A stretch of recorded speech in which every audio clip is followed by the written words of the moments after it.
Sedikit review tentang resusitasi nafas kemarin. Kalau resusitasi nafas diperuntukkan untuk kondisi seperti apa?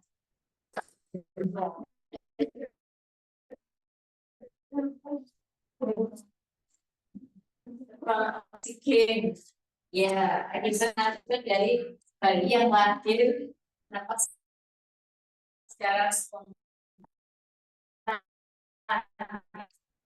supaya terasa untuk kita berpernafasan secara bersama.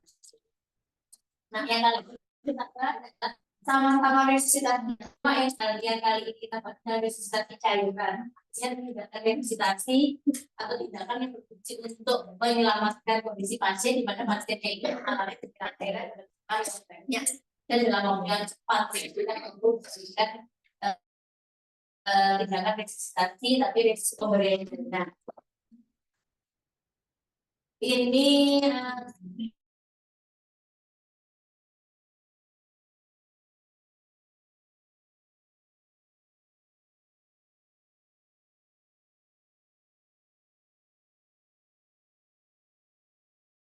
setelah review, saya review sedikit tentang terapi cairan rumahan atau maintenance yang kemarin bersama sudah dapat di semester 4.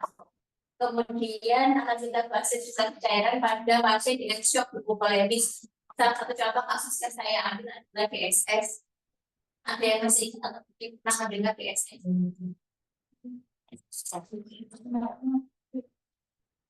Nah, ini apa PSS itu? Apa? Ya, kemudian yang ketiga tentang cairan pada pasien dengan luka bakar.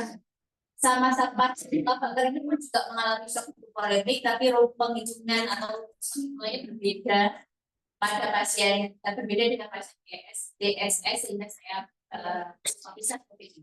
Dan yang terakhir kita nanti masuk ke prosedur resusitasi cairan yang menggunakan alat infus pump ini dan menggunakan teknik push pull teknik. Oke, ini teorinya saya bahwa secara umum terapi cairan yang diberikan melalui pembuluh vena itu dibagi menjadi 3 ini. Yang pertama adalah resusitasi, artinya cairan infus diberikan dalam waktu yang cepat dan jumlahnya banyak untuk mengganti defisit cairan intravaskuler yang terjadi secara akut. Contoh cairan yang dipakai adalah yang paling sering dipakai adalah kristalloid isotonis dan yang kedua adalah cairan sedikit. Kemudian kalau cairan pengganti ini adalah cairan yang diberikan kepada pasien yang mengalami kehilangan cairan melalui rute yang abnormal. Kalau secara normal kita kan mengeluarkan cairan sebenarnya melalui rute apa ya? Urin, keringat, ya.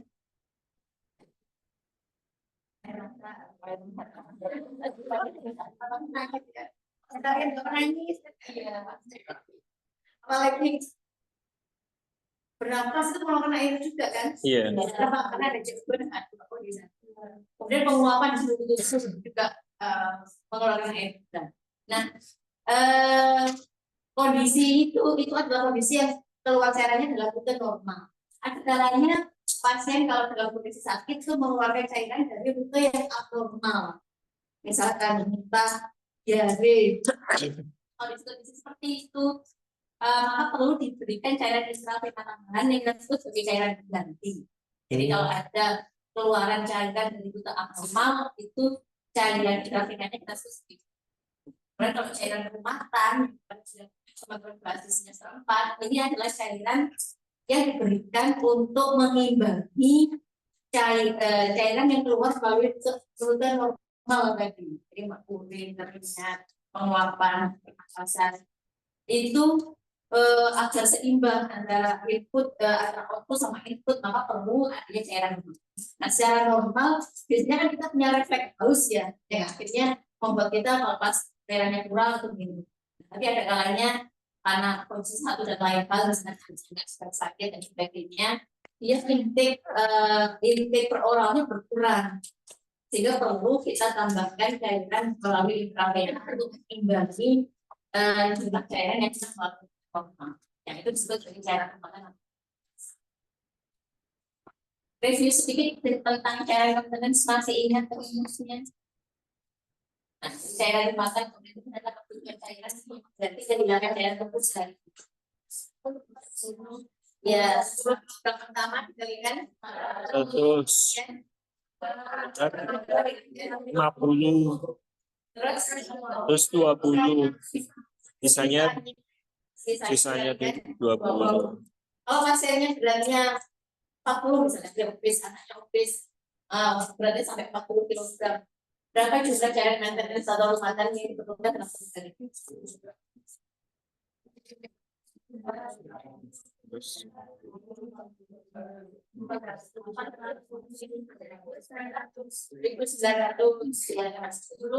Kilogram pertama kalikan 100, 10 kilogram kedua dikalikan 50, 500, 400, sisanya berapa?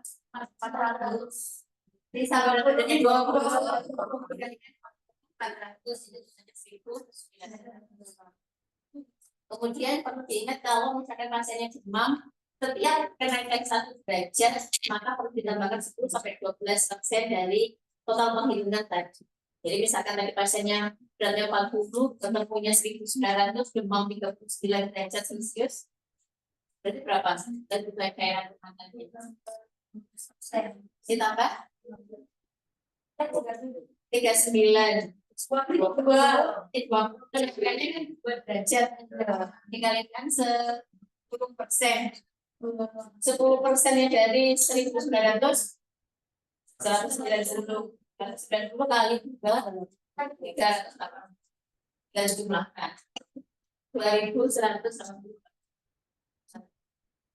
Iya ya, kita simulkan 1900 ya. 37 ini kita pakai yang 37 yang untuk menghindari ini. Kemudian ini kebutuhan elektrolit hariannya. Kemudian untuk penghitungan tetesannya, semoga masih ingat ini jumlah cairan. Jumlah cairan dikalikan dengan ml dibagi dengan waktu yang dibutuhkan untuk menghabiskan cairan itu dikalikan dengan 60. Jadi kalau misalkan tadi jumlah cairan berapa? 1900, dia pakainya makro 20 tetes per menit. Dan cairan itu harus habis dalam waktu 1 hari. Jadi berapa tetes per menit yang kita setting? Dari 1900 dari 26.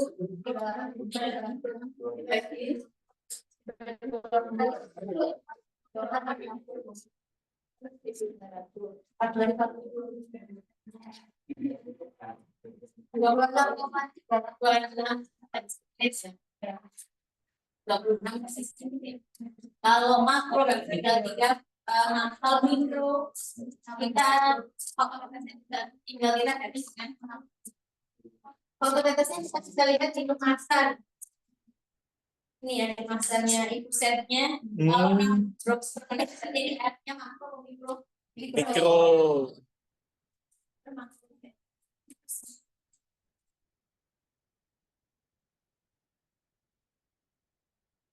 Kemudian jenis cairannya, ini ada jenis cairan rumatan yang dipakai. C1 adalah RL dan NS. Ini biasanya untuk dewasa atau anak yang sudah di atas yang mendekati usia dewasa, yang C1. Kalau C11 itu ada dextrose di dalamnya yang terlarut di dalam NS delta. Atau ini mengindikasikan dianalogikan dengan NS besar.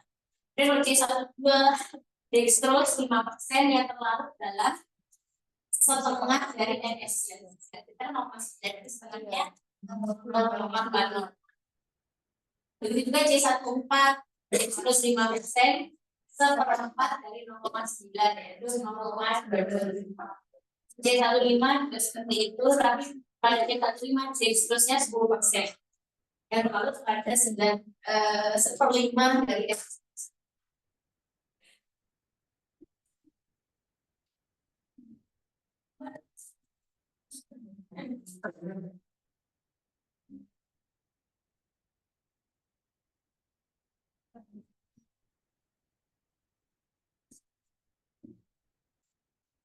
Nanti ini C berapa?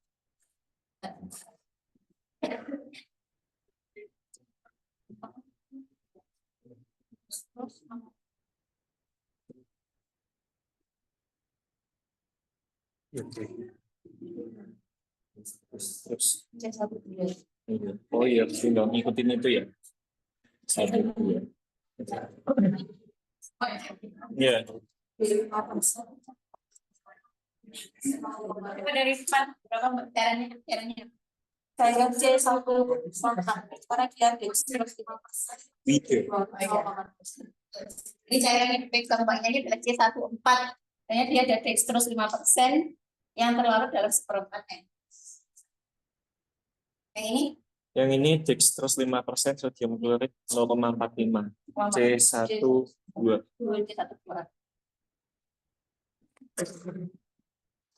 Berikutnya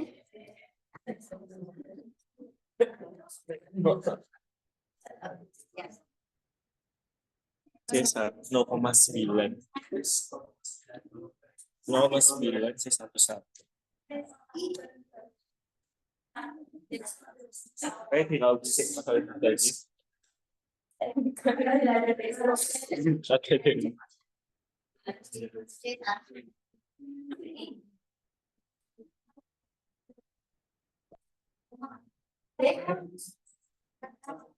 C1 juga RL dan SS itu masuk ke C1. Oh iya, NS. RL dan SS biasa itu masuk ke C1. Nama lainnya C1.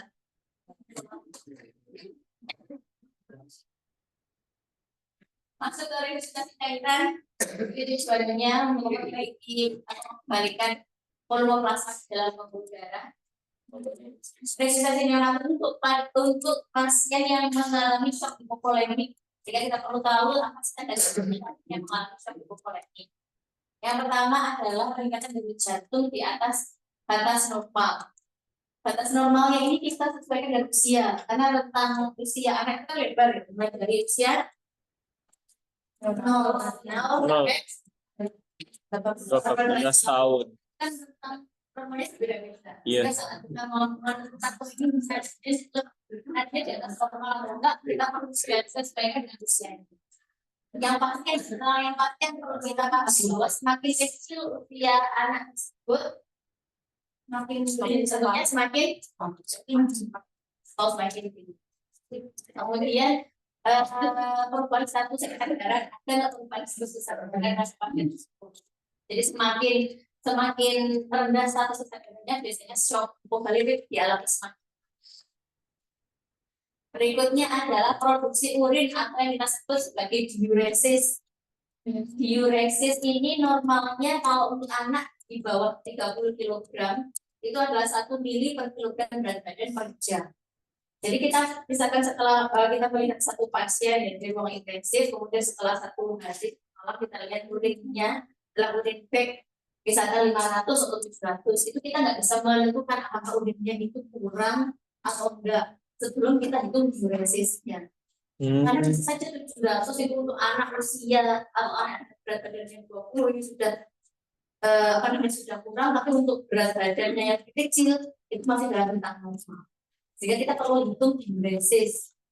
Bagaimana kita menghitung diuresis? Jumlah urin dalam 24 jam dibagi dengan berat badannya dia dibagi dengan 24. Jadi misalkan tadi pasiennya 40 kg ya? Iya. 40 kg, kemudian urin outputnya setelah 1 hari 1 malam 24 jam itu adalah 1.200 misalnya. Berapa diuresisnya? Untuk kita bisa mengetahui produksi urinnya itu kurang atau enggak. Berapa diuresisnya? 1.200, pasiennya beratnya 40 kg. Urinnya 1.200 itu setelah 24 jam. Jadi berapa diuresis?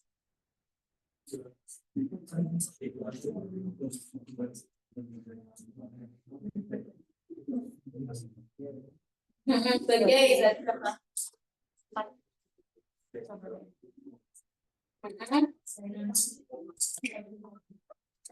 Mari tanya yang namanya silakan mau utarakan pendapatnya. Siapa namanya? Kevin, ya silakan. 1.200 dibagi pada jam 40 berarti 230. 40 itu pengeluaran dalam bentuk pajak dari hitungannya 24,25. Ada orang balik terus. Betul sekali. Jadi diuresisnya pasien itu adalah 1,25 mili per badan per jam. Jadi kalau kita lihat, kita pakai patokannya ini ya. Karena dia beratnya sudah di atas 50. Karena beratnya jadi begitu tadi masih dalam kondisi normal atau masih di atas di atas normal. Jadi kita nggak bisa hanya melihat jumlah urinnya aja, tapi perlu kita bagi dengan berat badan dan kita bagi berapa lama urin tampungnya itu sudah ditentukan. Berikutnya adalah kita cek tekanan penurunan tekanan sistolik turun. Kemudian untuk klasifikasinya shock hipovolemik ada 3, ada kompensasi dan dekompensasi dan yang tadi ada hipertensi. Kenapa kita perlu mengetahui status atau stadium atau derajat shocknya ini karena akan menentukan cara pada stadium yang dekompensasi jumlahnya lebih banyak dibandingkan dengan yang kompensasi. Untuk jumlahnya 10 sampai 20 mili per kilogram berat badan. 10 ini kalau dia masih fase kompensasi shock. Jadi kalau kita lihat tanda-tandanya itu masih di shock kompensasi, maka kita cari kita adalah 10 mili per kilogram. Tapi kalau setelah kita lihat ternyata dia masuk ke fase dekompensasi, maka jumlah cairan yang diberikan adalah 20 mili per kilogram berat badan. Nanti akan ada di bagian bawah. Untuk jenis cairan yang dipakai adalah kristaloid yang isotonis. Jadi kita kristaloid itu ada 3 jenisnya, ada yang hipo, isotonis dan hipertonis. Yang dipakai untuk resusitasi adalah kita pakai yang cairan kristaloid yang ada RL, ada MS, ringer asetat ini atau akserin biasanya dipakai untuk F. Jadi kalau yang J1 shock, J14, J15 itu bukan dipakai untuk resusitasi. Tapi untuk cairan apa?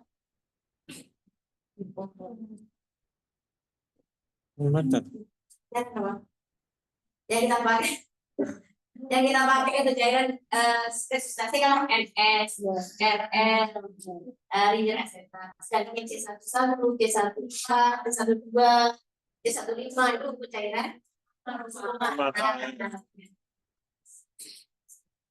di rumah. Nah ini alurnya. Jadi kalau kita menemukan pasien, kita lihat tanda dan gejalanya. Kalau dia masuk dalam kategori shock kompensasi, maka kita mengikuti alur ini. Jumlah cairannya pun juga kita mengikuti. Di mana jumlah cairannya 5 sampai 10 mili yang diberikan dalam waktu 1 jam. Jadi misalkan tadi pasiennya beratnya 40, kemudian dia setelah tanda dan gejalanya masuk dalam kondisi shock yang kompensasi, maka jumlah cairan yang diberikan adalah 10 mili kali berat badannya 40, maka 400 mili diberikan dalam waktu 1 jam. Setelah itu diferensi membaik atau tidak. Kalau membaik, maka jumlahnya akan diberikan secara bertahap. Yang awalnya 10 turun ke 7, dari 7 turun ke 5, dan berlanjut ke 3. Tapi kalau tidak membaik, kita tambahkan pemeriksaan lab, yaitu memeriksa kadar Hematokrit. Kalau hematokritnya naik, itu artinya darahnya semakin kental atau semakin encer? Kental. Semakin kental. Semakin kental ya. Iya. Kalau semakin kental berarti komponen darah yang hilang kira-kira apa? apakah plasmanya saja yang hilang ataukah Plasma. komponen darah yang terlarut itu juga ikut hilang. Plasmanya aja. Plasmanya saja. Karena hanya plasmanya saja yang hilang, maka kalau hasil pemeriksaan labnya hemodinamiknya naik, maka untuk mengganti plasma yang hilang itu kita berikan cairan sawit atau jumlahnya ditambah dari yang awalnya 10 menjadi 20 mili per kilogram. Kemudian di apa namanya kembali membaik atau tidak membaik jelas. Tapi kalau ternyata hasil pemeriksaan itu hematokrit yang turun, berarti yang hilang dari darah itu apa saja? Plasmanya itu hilang, komponen darah yang terlalu dalam itu juga hilang. Dan glukosidnya pun juga hilang. Sehingga kalau hematokrit hasil pemeriksaan hematokrit itu ternyata turun, maka perlu dikembangkan pemberian transfusi. Karena dengan transfusi itu kan plasmanya dapat, komponen darah yang terlalu juga. Berikutnya, kalau misalkan kita melakukan pasien ada gejalanya masuk dalam kategori dekompensasi, shock dekompensasi, maka yang jumlah cairan yang kita berikan adalah 20 mili per kilogram berat badan yang diberikan dalam waktu yang lebih sedikit. Jadi jumlahnya lebih banyak, diberikan dalam waktu yang lebih singkat. Tapi kan 1 jam, kalau ini 15 menit lebih cepat. Kemudian kalau membaik, program bertahap. Kalau tidak membaik, ini yang membedakan. Kalau tidak membaik, kemudian kita periksa hematokritnya. Kalau ternyata hematokritnya naik, itu kalau yang sebelumnya tadi, yang ini, kalau hematokrit yang naik, tetap diganti sawit, tapi jumlahnya ditambah. Kalau yang pasien dengan dekompensasi, kalau diperiksa hematokritnya itu turun, maka dipertimbangkan berikan poluit. Poluit itu adalah cairan yang molekul-molekul besar. Harapannya dengan kita memberikan cairan poluit itu karena molekul-molekul yang besar itu bisa menutup kebenaran yang ada di budaya. Kemudian dikaji kembali membayar di Jakarta. Yang ini. Kemudian luka bakar ini sama pasiennya juga mengalami shock hipovolemik dan kalau secara normal kan kita punya murid yang mengatur pengetahuan. Kalau kita bayangkan kulitnya itu hilang, mungkin akan banyak cairannya menguap atau yang hilang. Sehingga pada pasien luka bakar juga mengalami shock. Hanya saja rumus jumlah penghitungan cairannya berbeda pada pasien luka bakar. Jadi ini yang berlaku pada pasien luka bakar. Di mana rumusnya adalah 2 cc kali berat badan dikali persentase luas bakar, luas bakarnya ditambah dengan kebutuhan faal. Kebutuhan faalnya mungkin kita lihat di sini. Jadi misalnya tadi pasiennya beratnya 40 kg, usianya 10 tahun misalnya, kemudian ternyata mengalami luka bakar di bagian dada, kemudian lengan bagian depan kanan dan kiri. Berapa juta kebutuhan cairannya? Jadi luka bakarnya dada, tangan kanan dan kiri tapi bagian depan aja. Emang Nggak tahu bagian depan aja.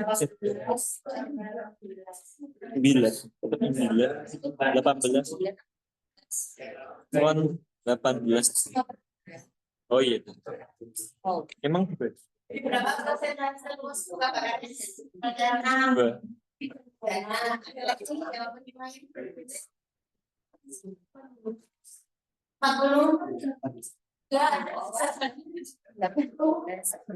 kok 18? Setengah 18.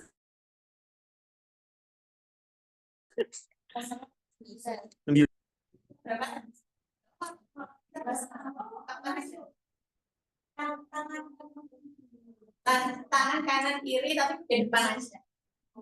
Katanya full ya, Tangan kiri tapi di depan 18. 18 tambah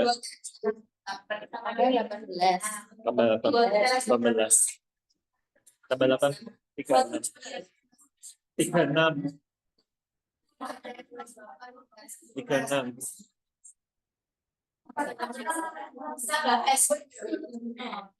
Luas luka bakar kan dulu kalau Dada, berarti sudah jelas ya berapa menetapkan 18. tangan, kaki, kepala, jumlah persentase ini adalah meliputi depan dan belakang. 27. Jadi kalau dia lengannya depan aja, berarti 4,5. Ini 4,5. 9. 9. Oh, 27. Jadi untuk yang Oh. dada sama punggung ini 18. Dada tok 18, punggung aja 18. Tapi kalau lengan, kaki, kepala, jumlah persentase ini itu tuh meliputi depan dan belakang. Jadi berapa kita ketahui persentase luka bakarnya? 27. Berarti berapa kebutuhan cairannya? Berarti kan 2 cc dikalikan 40 dikalikan 20. Kebutuhan Pak Alifnya kita lihat di sini umurnya 40 tahun. Pasti kan ini.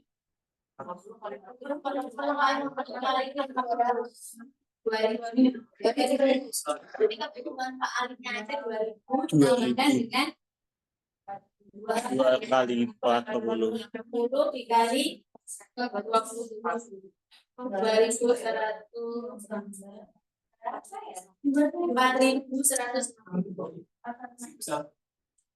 ya? Iya. Tapi ini nggak diberikan langsung sebelum satu waktu ya, jadi dibagi menjadi 2 periode. 8 jam pertama, kemudian 16 jam ya. Ya, kita maksudnya prosedur yang nanti kita praktekkan. Jadi sebenarnya kalau secara prosedur untuk resusitasi sekarang bisa menggunakan 4 prosedur ini.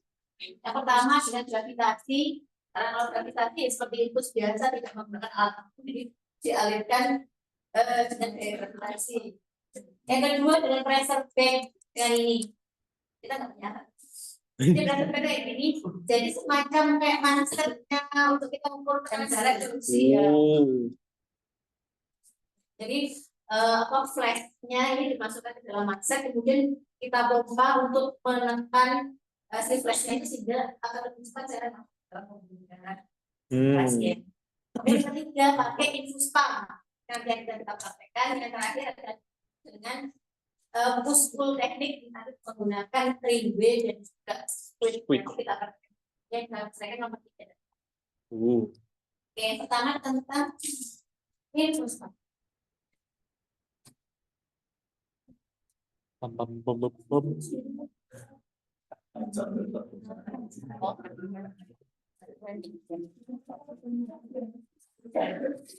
Ada tangan. Bagi.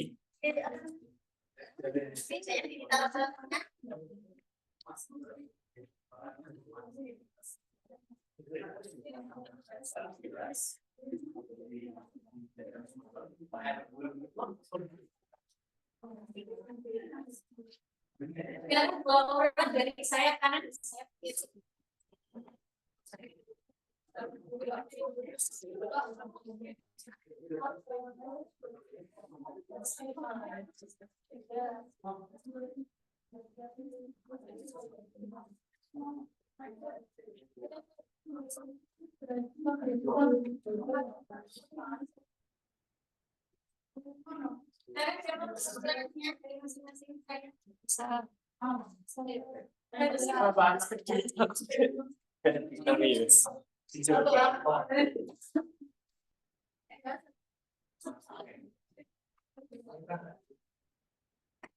Ini alat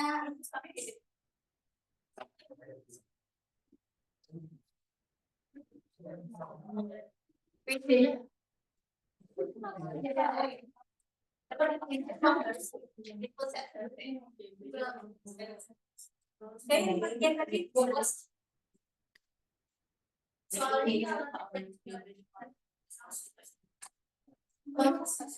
Tapi sudah pinjam sebelumnya. Oh,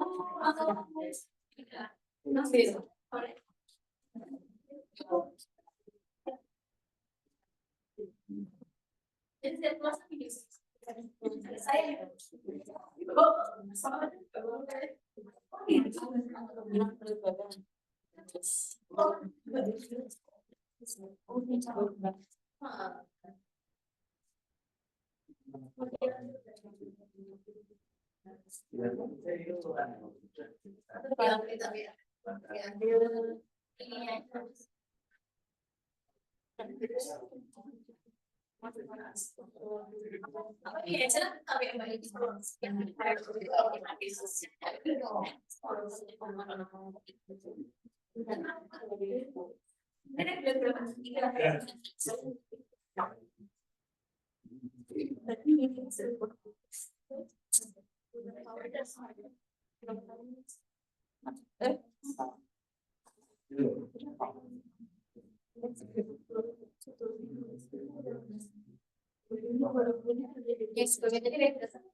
Oke, sebelumnya kita pasang busnya. Jadi kita pasang busnya. Ini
jadi namanya jangan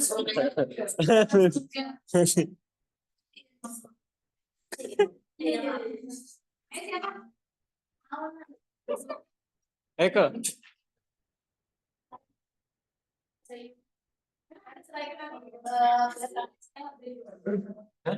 Iya di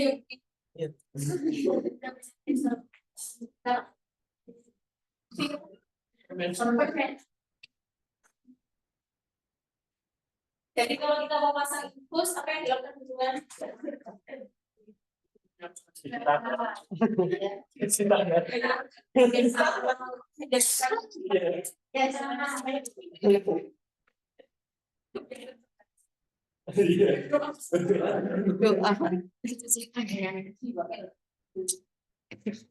Ya setelah apa disediakan anak luka pasti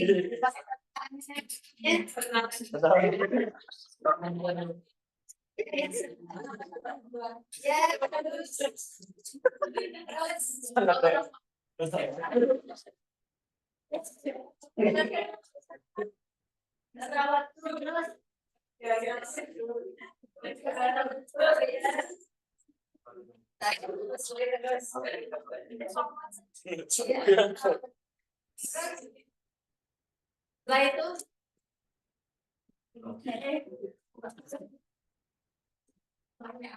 saya pesan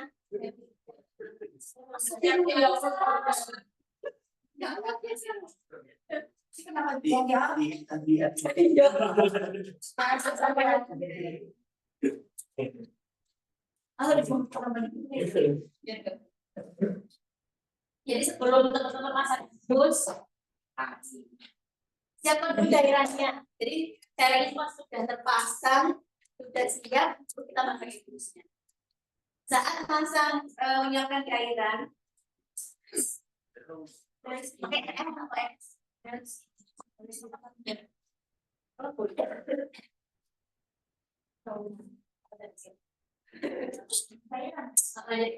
Jadi sebelum kita memasak itu kita siapkan cairan. Biasanya infuser yang masih baru, yang baru kita keluarkan dari harusnya itu dalam kondisi terbuka, kalau klaim itu terbuka. Jadi kita harus naikkan ke atas, mendekati chamber dan ditutup. Baru kita tusukkan ke cairannya. Setelah itu isi chambernya minimal setengah. Setelah itu gantung, baru di area mengisi semuanya semua selang. Kalau nggak seperti itu nanti akan banyak udara yang masuk. ini nanti kayaknya punya sering. Silakan.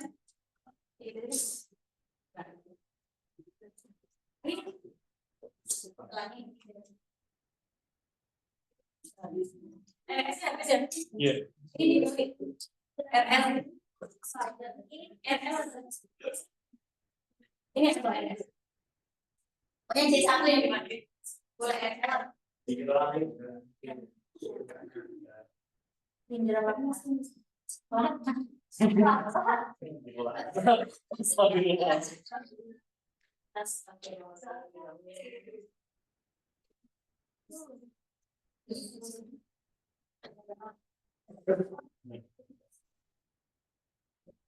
Ayo, naikkan putus dikunci.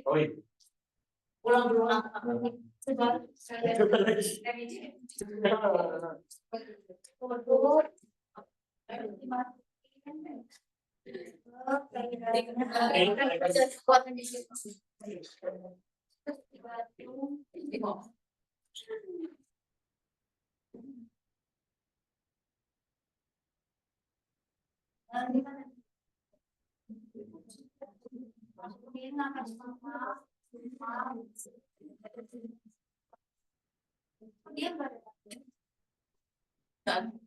Kalau kelebihan enggak sama gimana? Apa? Kalau ambil Balik. Kalau misalkan kita terbabas. Kalau dia terlalu penuh, nanti saat dipasang sensor grip nggak bisa kebaca. Jadi kayak dia nggak baca kalau ada tetesan. Karena kan harus terbaca tetesannya dari sensor. Jadi jangan terlalu. Ini dia betul. Ya.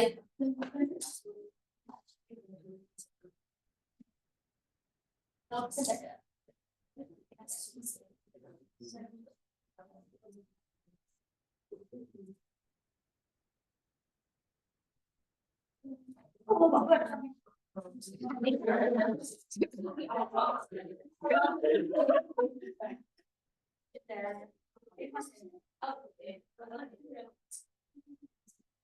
Oke, simpan.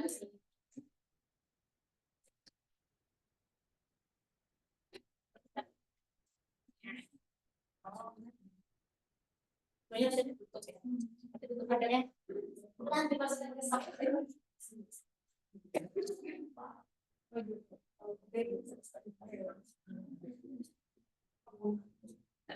Oke, jadi sekarang cairannya sudah siap. Kita pasang infusnya.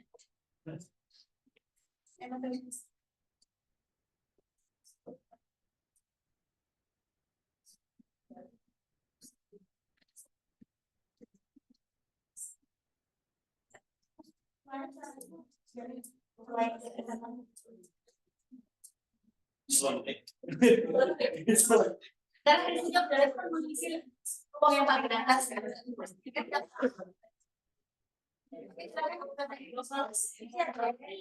Sebelum ini saya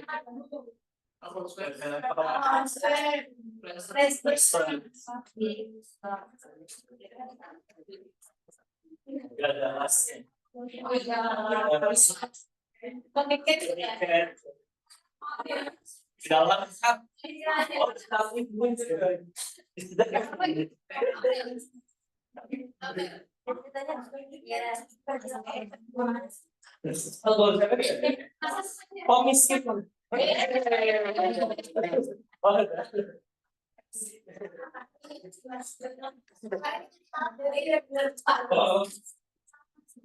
saya yakin alat dapetin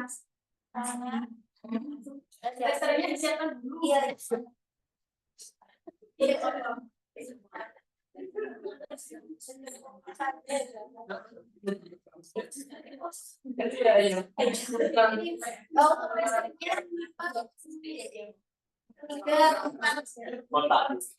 Empat jenis potong.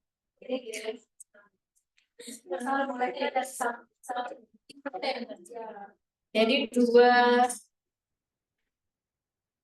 ini dua kecil, kemudian ini yang buat silang. Maaf. Karena ini nggak ada wingnya, ya, jadi kita fiksasinya hilang. Kalau dia ada wingnya kan ya. Iya. Ya. Coba ya. Ya.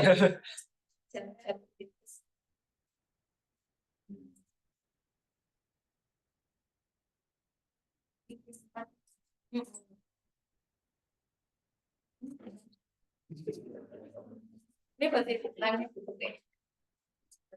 Namanya filternya apa? Yang kotak besar itu loh.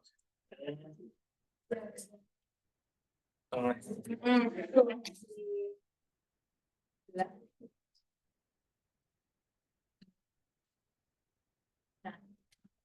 jadi nanti saat memasukkan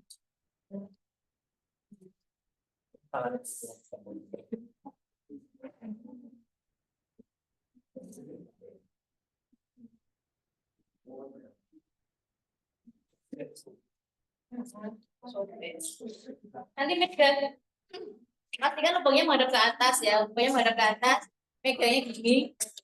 Kalau saya enak gini, kemudian tangan satunya mau fiksasi, dia jadi rekam, kalau saya nggak bergeser. Nanti masuk sini, ini, kemudian kita masukkan, kalau sudah betul darah, ini tarik, yang dimasukkan hanya kateternya. Setelah itu kita upahkan ujungnya, masukkan sampel kateter.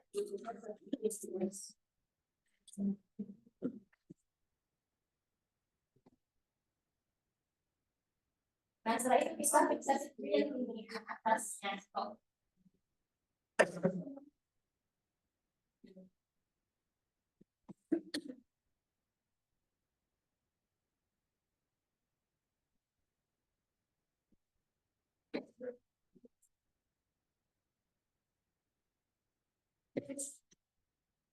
Baru kita hilang ini dari bawah sini ke sini ya. Baru nantinya ini. Yang besar.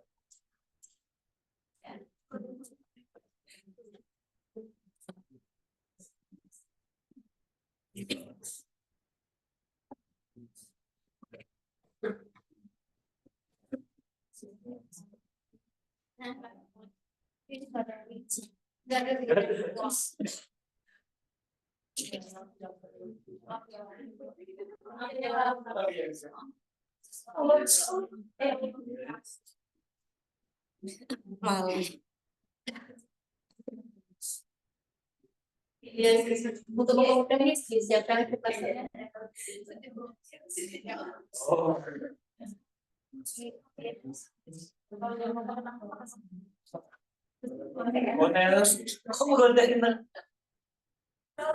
Iya, kayaknya karena BPK itu ya. Iya.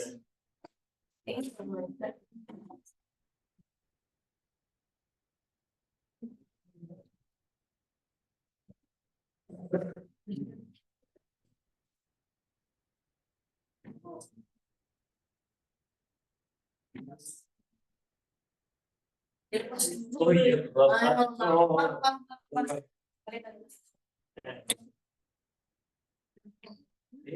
Kayaknya gini, apa sih tujuannya gini supaya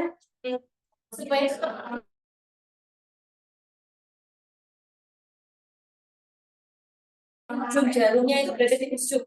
Kita tekan seperti ini. Nanti takutnya jarumnya ini yang bukan jarum tapi kayak punya. Tapi jadi tidak lancip saat kita masukkan. Tujuannya begini kan untuk menekan. Ya.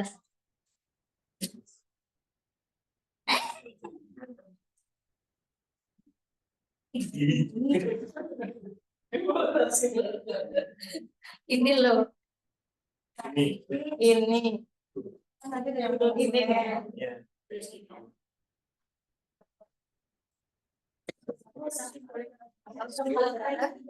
Tarik. Jarumnya masukkan ke tengah tok.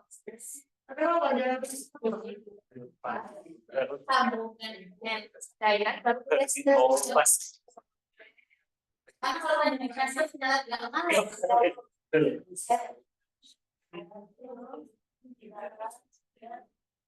Jadi gini.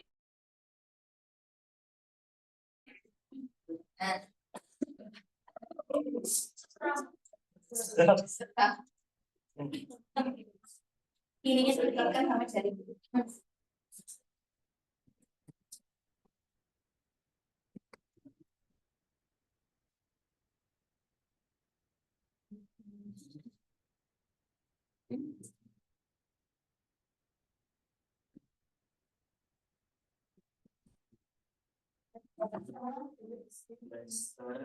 Atensi.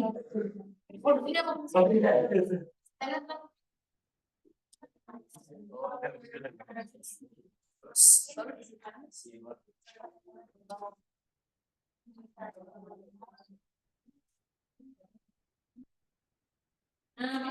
Bukan dulu sama cairannya.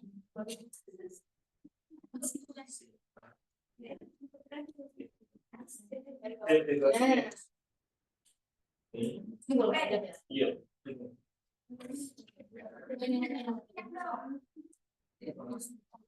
Tapi buat anak dalam ekspansi.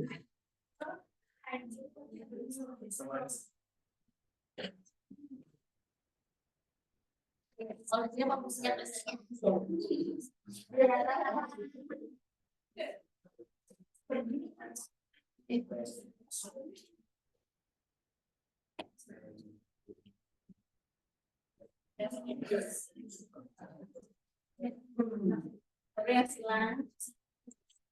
Siapa aja?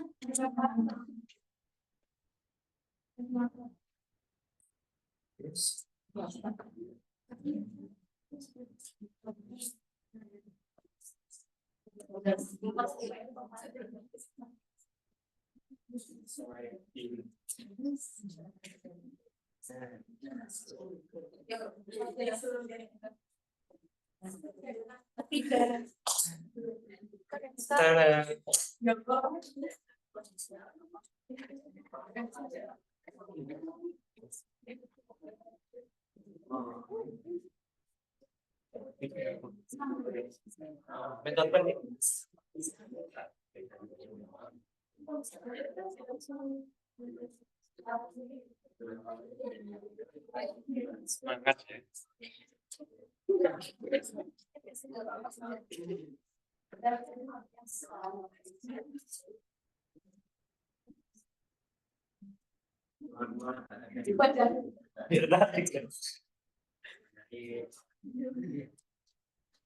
Oh iya.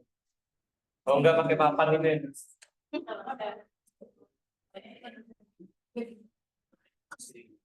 Nah, baru kita setelah insusnya terpasang, baru kita menggunakan alatnya. Oh.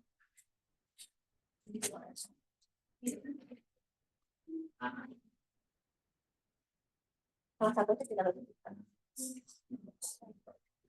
Ini ke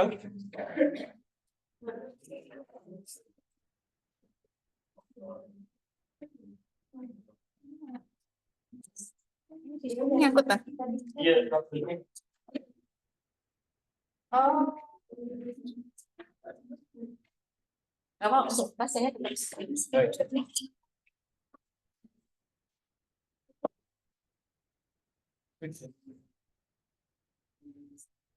kita masukkan dulu selangnya.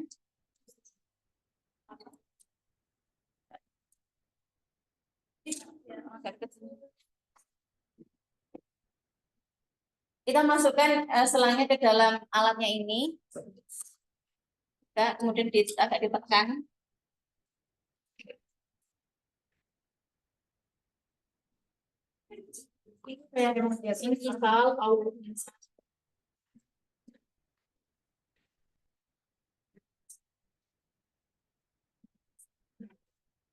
Setelah itu ditutup.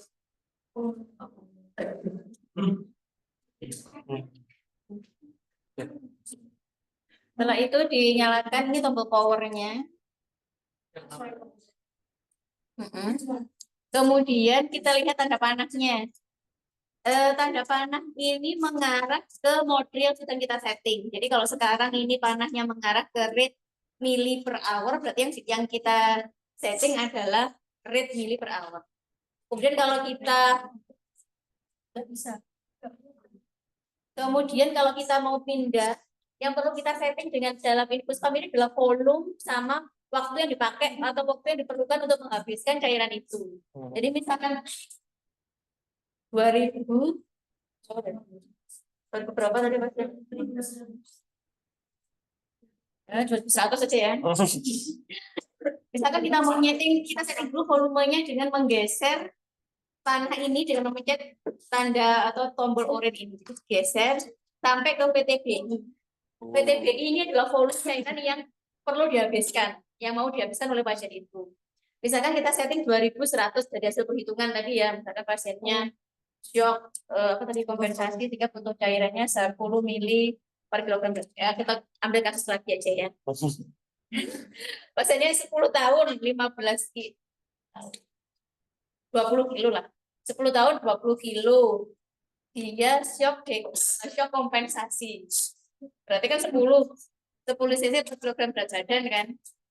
10 kali berat badannya berapa tadi? 20 berarti berapa?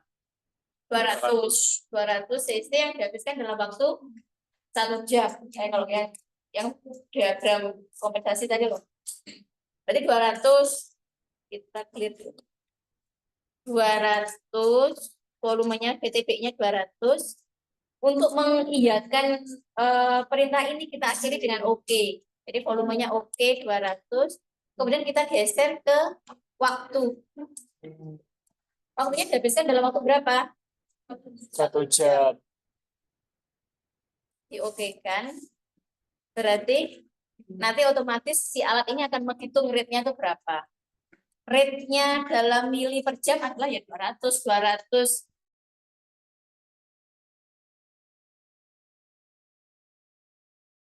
mili dihabiskan dalam 1 jam, berarti kan mili per jam. Untuk tetesannya berapa kita hitung, kita lihat di sini. Tetesannya adalah 66 tetes per menit. Jadi kalau kita hitung 200 kali 20 per 1 jam kali 24 hasilnya adalah benar enggak 60.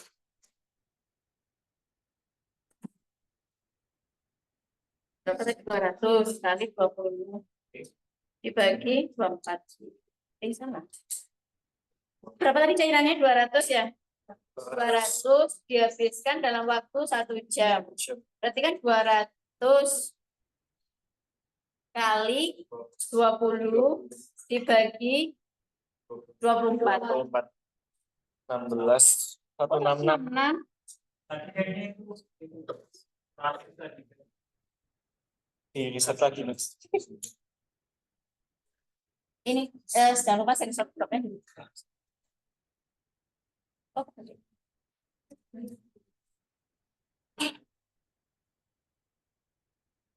Oh, kayaknya sama aja. Yang penting seperti ini 200. Oh, pakai 200. Apa dia pakai mikro ya? 200 20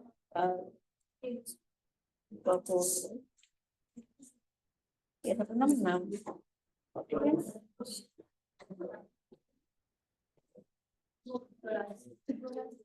Ini 15. Saya masih kurang. Kok yang tadi saya cocok sebelumnya?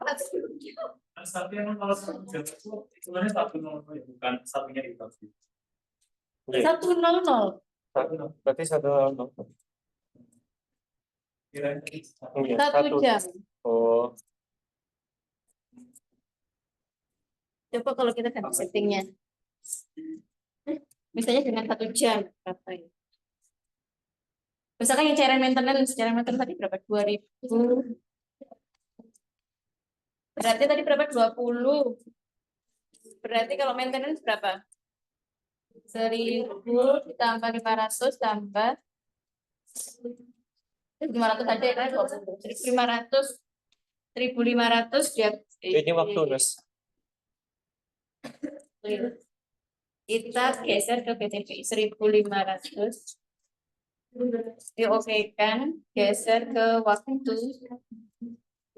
Waktunya dihabiskan dalam waktu dapat 20.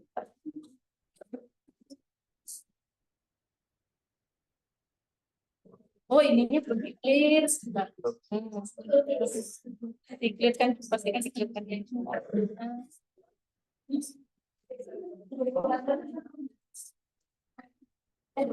Dua 1.500 ya tadi ya? Iya. 1.500. Oke. Digeser ke waktunya 24 jam. Oke. Oke, CPI-nya tetap ya 1.500.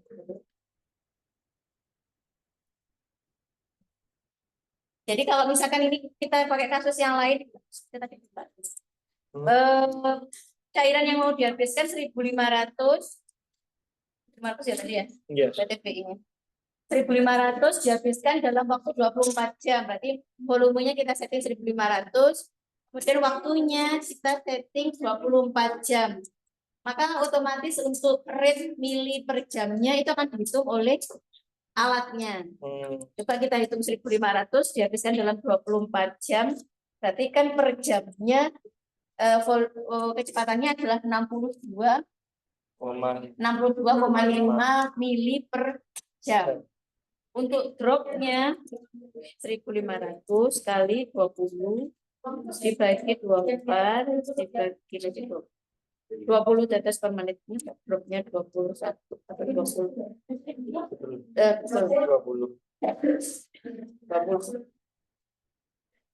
Itu ya, jadi yang perlu kita masukkan hanya volume sama waktunya aja. Nanti otomatis alat ini akan menghitung kecepatan cairan dalam jamnya dan juga tetesan per menitnya. Setelah di setting, kita buka, jangan lupa kita buka roll clamp-nya, dibukanya loss. Setelah itu baru kita start.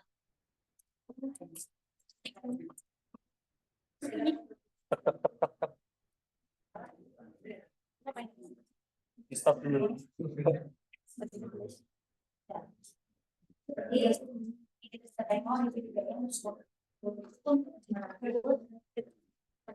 Ini. Kayaknya ini lulus ya. 62,5. Nanti TPS itu.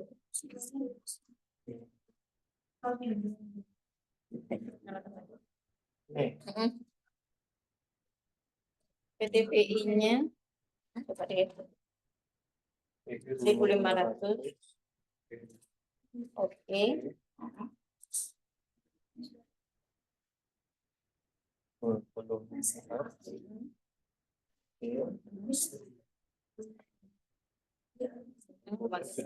Itu di start.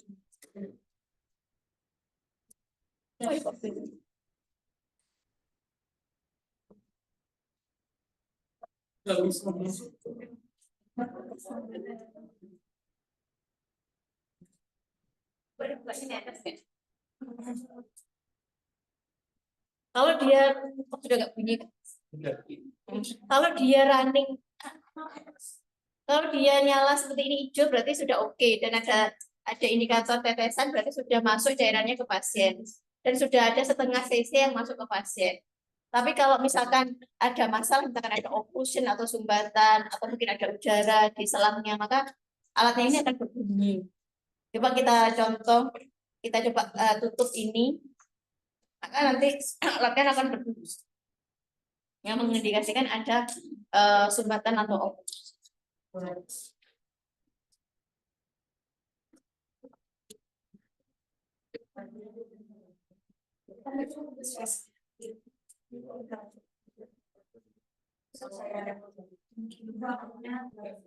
Kenapa nggak bunyi? Karena dia masih menghabiskan caranya di sini. Nah, kita tunggu dulu.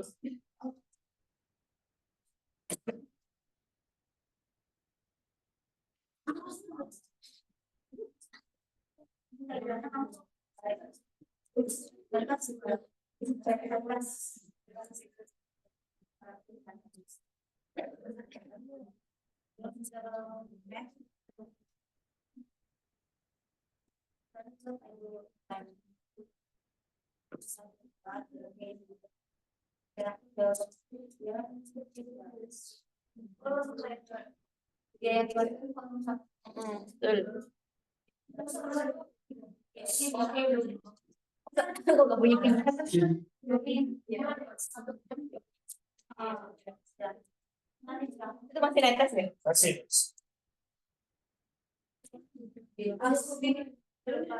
Terus.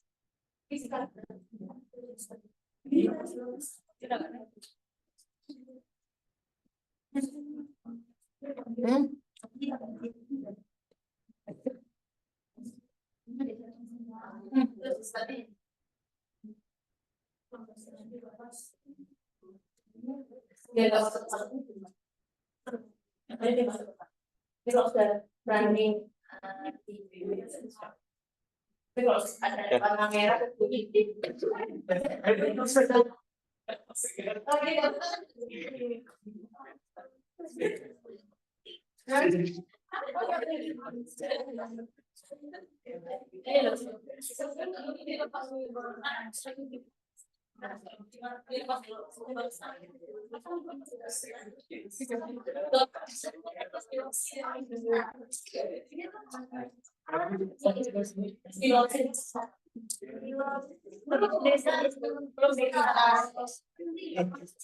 Itulah ya pokoknya kalau nanti ada oklusi nanti akan bunyi.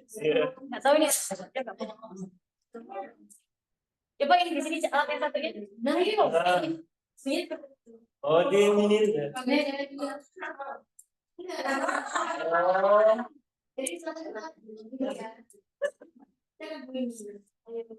Tapi ini kok bunyi dia. Coba aku. Tidak kan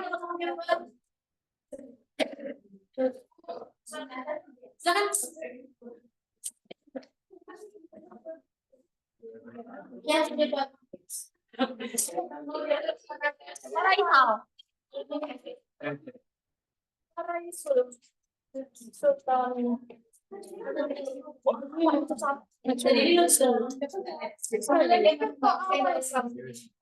Dari buka ini bisa dari awal.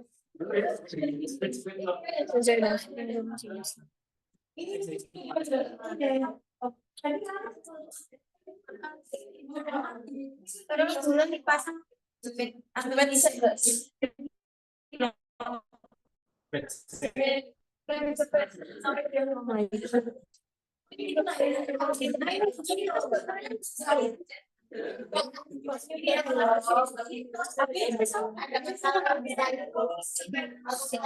Jadi kalau ini nggak bunyi nggak ada masalah ya. Kalau nggak bunyi nggak ada masalah.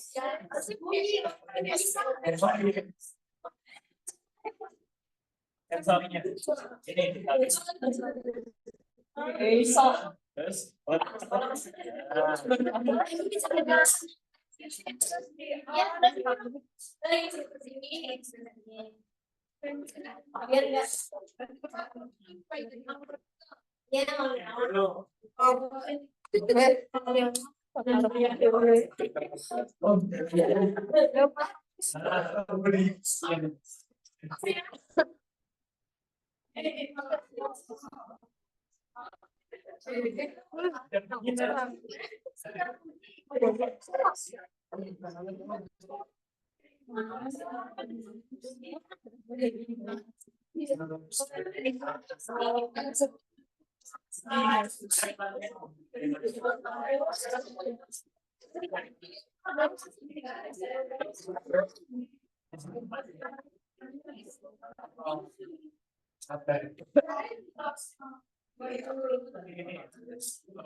Kemalangan om belum.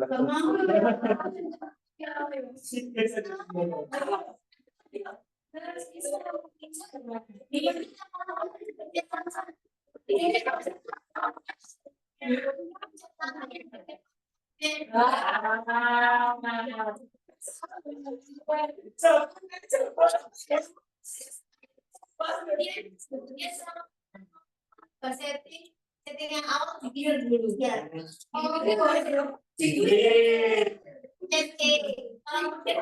Sabar.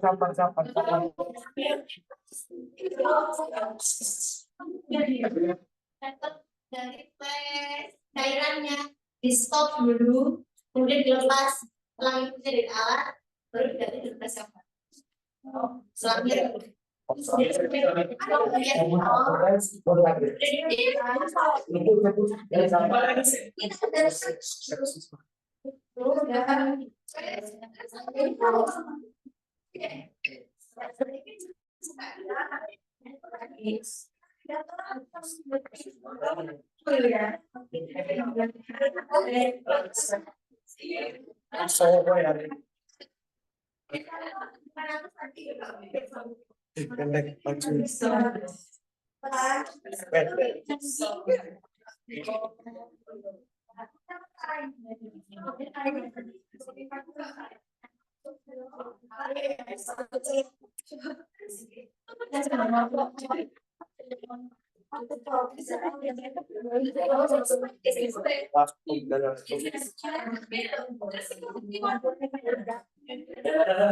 Yes.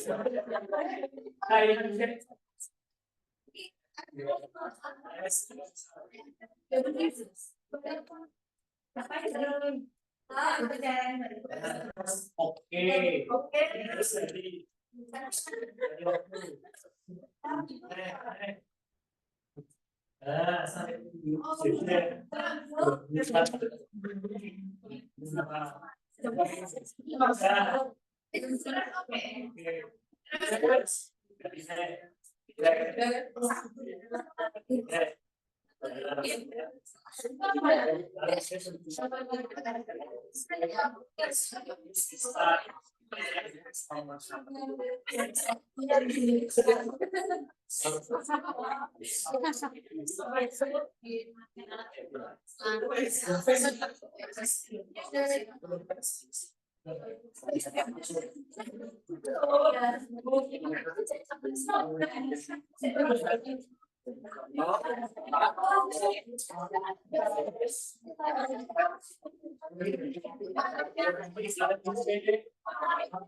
Mantap.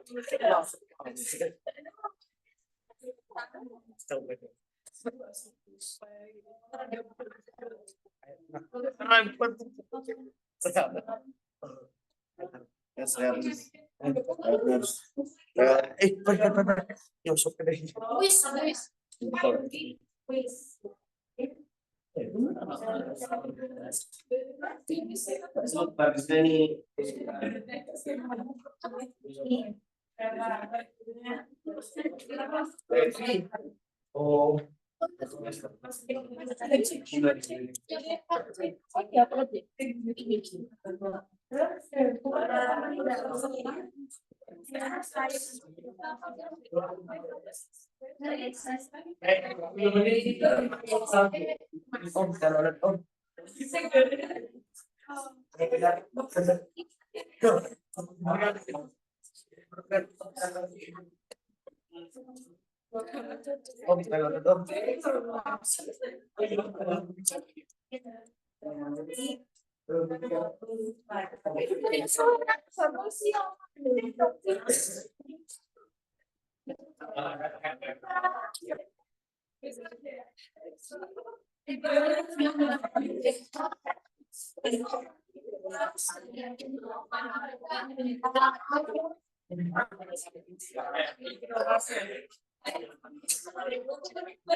Yang daerah sini.